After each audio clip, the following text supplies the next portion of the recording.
Entonces, muy buenos Buenos días días, para profe. Buenos todos. días. Empezamos entonces la sesión de 20 de mayo. Bueno, entonces como ya ustedes bien saben, estamos trabajando entonces en toda la temática que tiene que ver con lógica cableada, ¿cierto? Pero necesitamos todavía otros elementos que nos van a permitir entonces seguir avanzando en este desarrollo. Hoy nos vamos a concentrar en tres cosas fundamentales, ¿de acuerdo?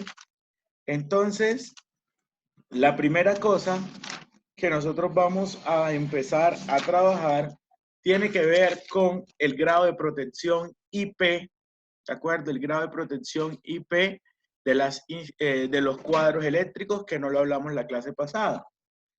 Adicionalmente a eso, vamos a entender cuál es la diferencia entre monofásico, bifásico y trifásico, ¿de acuerdo? Y también vamos a charlar de los interruptores automáticos o magnetotérmicos y los interruptores diferenciales. Si se dan cuenta, tenemos bastantes cositas para abordar el día de hoy, ¿de acuerdo? Como ustedes se pudieron dar cuenta, yo no les envié evidencia de la clase pasada, ¿cierto? Y ustedes me dirán, ¿y por qué el profe no nos envió evidencia, cierto? No se las envié por un sencillo hecho, razón o circunstancia. Si se dieron cuenta, los materiales que yo les envié, que fueron 3 documentos, ¿cierto? Les envié 2 documentos bases de distribuciones eléctricas y un documento que eran como aproximadamente 15 páginas, eran aproximadamente 15 páginas de lo que tenía que ver con armarios. ¿Ya los leyeron o todavía no los han leído? Cri, cri. Todavía no. Ahí Bueno, vamos. entonces déjenme decirles, están quedados, ¿de acuerdo? Porque ya yo les dije lo básico, pero ustedes tienen que profundizar un tanto más. Ojo, muchachos, que no se pueden quedar con solamente lo que yo les estoy diciendo.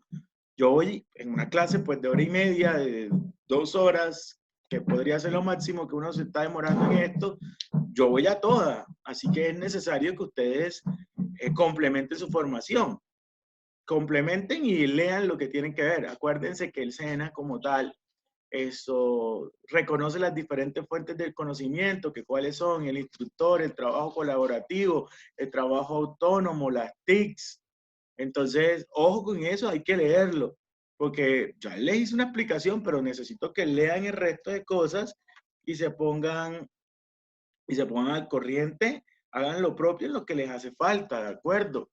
Entonces, ojo con eso, porque no es solamente lo que el profe dijo en clase y se acabó. Esto no reemplaza el trabajo que uno tiene que hacer. Y acuérdense que ustedes deberían de trabajar al menos 12 horas más lo autónomo. Entonces, figúrense, ¿cómo va a llamarlos al orden, no? Entonces, por eso no les envié evidencia, porque yo confiaba, aspiraba y entendía que ustedes se iban a leer ese material de la mejor manera posible, atendiendo pues que ese es el material de base que nosotros vamos a tener. Y si leemos y entendemos bien las cosas, créanme que cuando lleguemos, junto con mi explicación y con lo que ustedes lean, cuando lleguemos a hacer las prácticas, Días, no nos vamos a profe. demorar tanto. Buenos días, Marlon.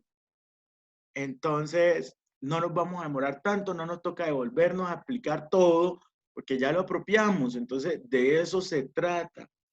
Porque o si no, imagínense, les estoy dando teoría por aquí. Y cuando lleguemos, que se supone que vamos a coger práctica, les voy a tener que repetir toda la teoría otra vez. ¿Será que vamos a avanzar, muchachos? Así nos den horas de más, no vamos a avanzar. Y aprovecho, voy a dejar de grabar un momento. Bien, entonces, siguiendo el plan de trabajo que les había anunciado hace un momento, entonces lo primero que vamos a charlar nosotros es sobre el protocolo o grado de protección IP.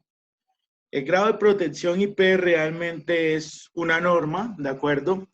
Y pues esa norma lo que nos dice a nosotros realmente, o mejor dicho, lo que normaliza la norma es la protección que tiene los equipamientos eléctricos, electrónicos.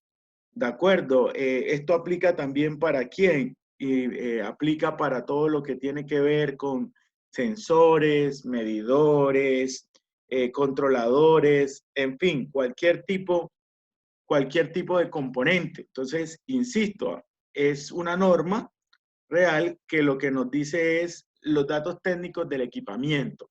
¿Qué quiere decir? Lo que resiste. Entonces, realmente este protocolo o esta norma se desarrolló entonces para calificar de una forma alfanumérica los equipamientos a función de su nivel de protección de sus materiales, es decir, lo que el contenedor les da a ellos. Por ejemplo, este celular, ¿cierto? Tiene un IP y este celular tiene ¿qué IP? Muy seguramente podrá ser un IP de tipo 67.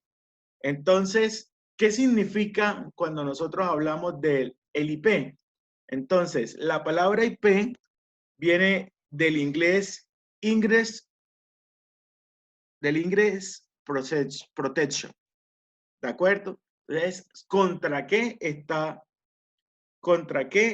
protegido, ¿de acuerdo? Entonces, ¿cómo funciona también? Entonces, el IP, como lo podemos ver aquí en la pantalla, tiene dos números, dice IP y 65, ¿cierto? Entonces, el primer dígito hace referencia a la protección que se tiene con respecto a sólidos, este primer número. Y el segundo hace referencia a lo que tiene que ver con líquidos. Así las cosas, entonces, cuando yo tengo que el primero, mire, realmente esto es una tablita que nosotros debemos de tener en cuenta cuando vamos a hacer ciertos tipos de cosas. Entonces, mire que, por ejemplo, aquí nos dan un ejemplo. Cuando yo digo IP65, ¿qué quiere decir? Como el 6 es para sólidos, entonces nos dice que es antipolvo. No ingresa el polvo 2 u 8 horas. Pero como es 65, el 5 es de agua. Entonces dice, protegido contra chorros de agua, limita el ingreso permitido. Entonces mire lo que sucede, dependiendo de las combinaciones de los números, es decir, que yo aquí tengo del 1 al 6 y del 1 al 8, entonces aparecen los distintos IPs que nosotros tenemos. Entonces, por ejemplo, si es número 1, para sólidos, protegido contra objetos más grandes que 50 milímetros, así como una mano. Cuando es 2, se protege contra 12 milímetros. Cuando es 3, 2.5 milímetros. Cuando es 4, 1 milímetro. Cuando es 5, protegido contra el polvo. Limita el ingreso del polvo permitido. No interferirá con la operación del equipo 2 u 8 horas. Y el 6, antipolvo. No ingresa el polvo 2 u 8 horas. Ahora vamos a mirar el del agua. Cuando es 1, es protección contra la caída vertical de gotas de agua. No sé si ustedes han visto cuando ponen focos a la intemperie, es bien cómico, ¿no? Cuando ustedes ponen focos a la intemperie que le ponen como un techito, ¿cierto? Pero que no tiene ninguna protección, sino que inclusive yo he visto que lo hacen, algunas personas lo hacen hasta con un tarro de botella, que lo ponen. Bueno, eso digamos que emula un IP en agua de 1, porque realmente lo que impide es que caiga el agua directamente verticalmente. El IP2 realmente es que protegido contra la caída de aguas a 15 grados, o sea que ya con viento, protegido el 3 por 60 grados. El 4 limita entonces el rocío de agua desde cualquier dirección. El 5 protege contra chorros de agua, o sea, ya chorros completamente dirigidos. El 6, aguante de fuertes oleajes de agua o agua proyectada desde fuertes chorros hacia la parte. El 7, aguanta inmersiones ¿entre qué? Entre los 15 centímetros y 1 metro por 30 minutos. O sea, puede estar por dentro del agua en ese tiempo y no va a pasar absolutamente nada. Y el IP8, pues, protege contra los efectos de inmersión en agua bajo presión por largos periodos de tiempo.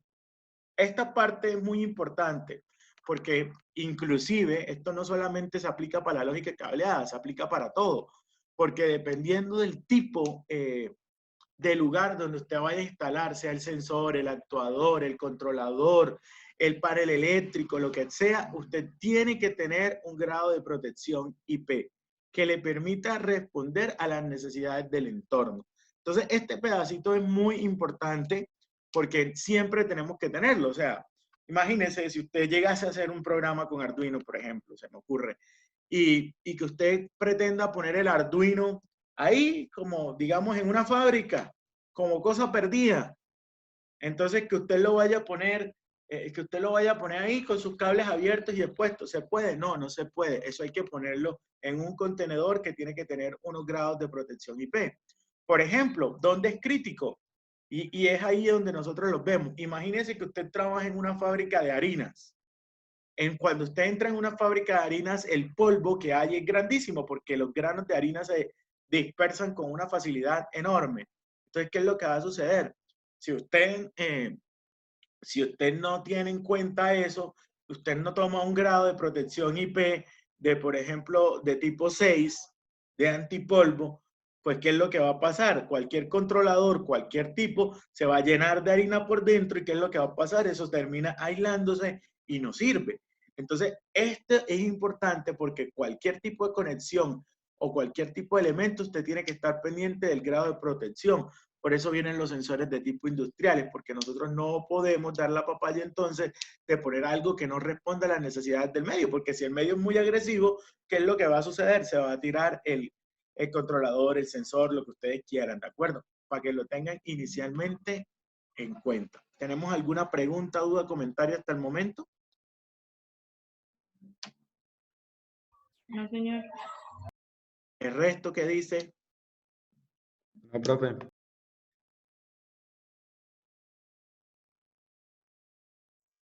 Dime, César.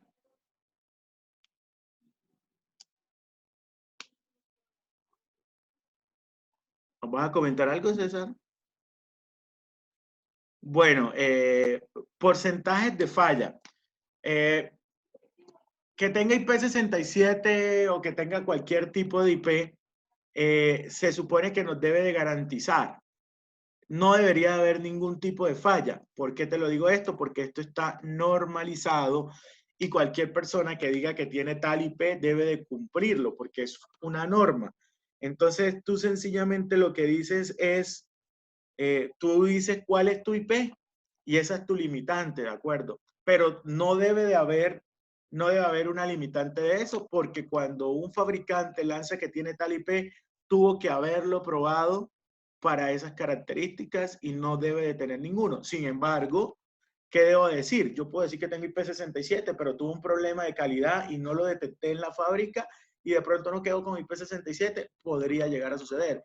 Pero normalmente lo que sucede es que el IP que tú dices es el IP que cumples. Sobre todo que si falló, tú puedes pedir entonces garantías y todo lo demás porque no cumplieron con lo que te vendieron. Bueno, eso por esa parte. No sé si alguien más tenga otra pregunta. Aquí estamos por el chat. Profesor, ¿esas IPs vienen de fábrica o uno las debe que crear, entre comillas, No. ¿Cómo uno puede instalar esas IPs? No, esas IP, ojo con esto, las IPs tú no las instalas, ¿de acuerdo? Busquemos un componente electrónico cualquiera, permítanme, entro a internet.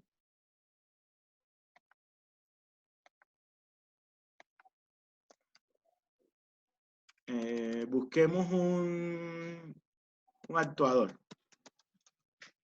Algo que podamos identificar fácilmente en una imagen el grado IP.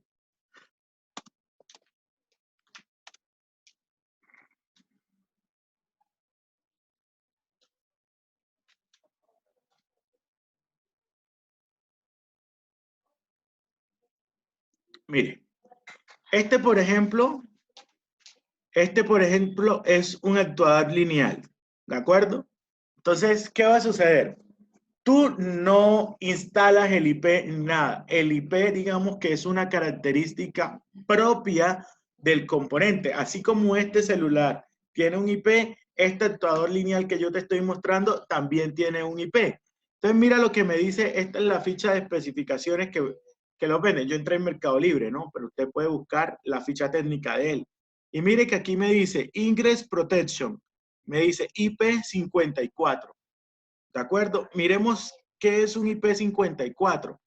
Dice, protegido contra el polvo, limita el ingreso del polvo permitido, no interfiere con la operación del equipo. Y protegido contra el rocío de agua desde todas las direcciones, limita el ingreso permitido. Entonces, fíjense que ya ese actuador lineal que buscamos hace un momento, ya él me dice que usted tiene IP54, ¿sí? Que tenga IP54 significa que usted lo puede utilizar bajo esas condiciones de protección, ¿de acuerdo? Pero, ¿qué quiere decir? Que si yo ese mismo actuador lineal lo quisiera meterlo, es decir, que tuviera momentos de inmersión, ¿me sirve? ¿Qué piensan? ¿Sirve o no sirve? Yo lo quiero No. meter en agua. ¿No sirve? No, no nos sirve. ¿Y por qué no nos sirve? Porque si yo necesitara que tuviera inmersión, necesitaría que tuviera IP57. El 5 contra polvo y el 7 contra agua. O 58. O 58 en el peor de los casos, ¿cierto? De más alto. Entonces, ¿para qué le sirve a usted? ¿Para qué le sirve a usted el asunto? Para que usted sepa, cuando usted va a comprar el elemento, como ya tú conoces el lugar donde tú lo vas a instalar, entonces tú lo que tienes que decir es, ven, ¿ese me sirve o no me sirve? ¿Será que me protege contra polvo o no me protege contra polvo? En el peor de los casos, porque es que el polvo, el tema de los polvos es complicado en el sentido de que, por ejemplo, lo que les decía, en las harineras es terrible. Ahí el polvo, yo que día que estuve en una harinera allí en Bucaramanga, ni siquiera en una harinera, era una fábrica de transformación donde venden masa para arepas, que está semiautomatizada. Y entrábamos nosotros y desde que tú entras, tú sentías como esa nube de polvo que estaba. ¿Y esa nube de polvo de qué era? Pues obvio, del manejo de la harina. Cada vez que soltaban la harina, eso estaba todo lleno de harina por toda la planta. Y así la limpiaran todos los días, porque obviamente limpiaba en seco y todo lo que tú quieras ver. Había harina regada por todos los lados. Entonces, todo lo que yo tenía que poner allí tenía que tener IP al menos 5 o 6 en primer dígito, porque yo tengo que protegerlo contra el polvo, porque, para que no se me dañe. Entonces, ojo con esto. El IP yo no se lo doy al material como tal, sino yo sencillamente, en el caso de nosotros que compramos la tecnología, lo que hacemos es que escogemos el IP que yo necesito para poder aguantar el medio donde yo voy a estar instalado, ¿de acuerdo? Entonces, por ejemplo, si yo tengo un tablero eléctrico, entonces si yo tengo un tablero y lo tengo, pues no me va a dejar entrar, al menos ya yo sé que esto tiene al menos protecciones de IP3 en primer dígito, porque si yo tengo el tablero cerrado no me deja entrar nada que tenga más de 2.5 centímetros. Pero de pronto 1 milímetro sí puede dejar entrar partículas que tienen más de 1 milímetro. Entonces uno tiene que jugar con eso de acuerdo al grado de protección que uno requiera. ¿Me explico, muchachos? Sí, señor. Profe, y esto a mayor protección más costoso, ¿verdad? Claro, ¿O sí, no? señor. ¿O es Claro, dependiendo? porque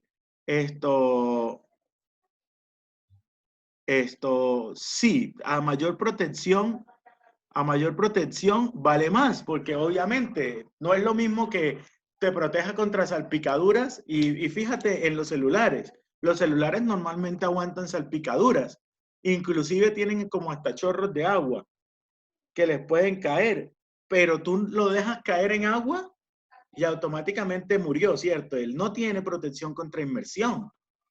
En ese momento en que tú lo metes bajo el agua, pailas, pero hay unos celulares que sí dejan meterlos al agua sin ningún problema. Creo que eran como de Samsung, ¿no? Entonces, esos sí tienen protección contra inmersión, son mucho más costosos. Nos dice alguien por aquí, por el chat, César, nos dice, ¿hay maneras de pedir un material con IP específico? Porque puede uno que no encontremos un IP exacto que necesitamos. Todos los IPs están disponibles, ¿de acuerdo? Todas las combinaciones Existen, algunos más fáciles, algunos más difíciles de conseguir, pero como en seguridad, si tú no consigues el que necesitas, no te puedes ir por el menor, siempre tienes que irte por el mayor. ¿Qué quiere decir? Yo necesito un IP64, no lo conseguí. ¿Quiere decir que yo puedo utilizar un IP63? ¿Qué No, piensas? No lo puedo usar, No, ¿cierto? Es menor. Pero si yo llego a encontrar un IP65, lo puedo utilizar sin ningún problema. Te puedes ir por encima, pero nunca por debajo.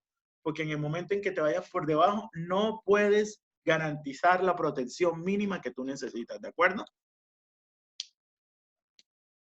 No sé si eso contesta tu pregunta o quieres que ahondemos en algo más, César.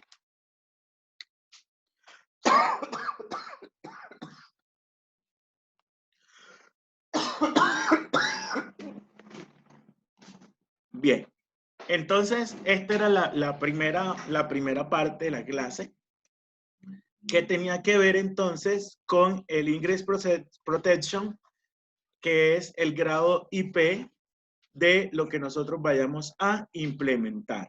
Esto aplica para todo, ¿de acuerdo? Entonces, para que usted lo tenga muy en cuenta. No, okay. Señora Alba, ¿me regala un poquito de agua, por favor? toma un respiro, profe. Sí. Bien, entonces, esta era la primera parte.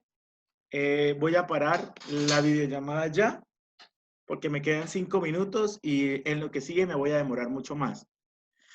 Entonces, voy a cortar esta videollamada, volvemos a ingresar y tomamos la segunda parte de la sesión, que tiene que ver entonces con la identificación o diferenciación entonces de lo que es monofásico, bifásico y trifásico, que esta es la primera parte fundamental para que vayamos entendiendo el tema de motores.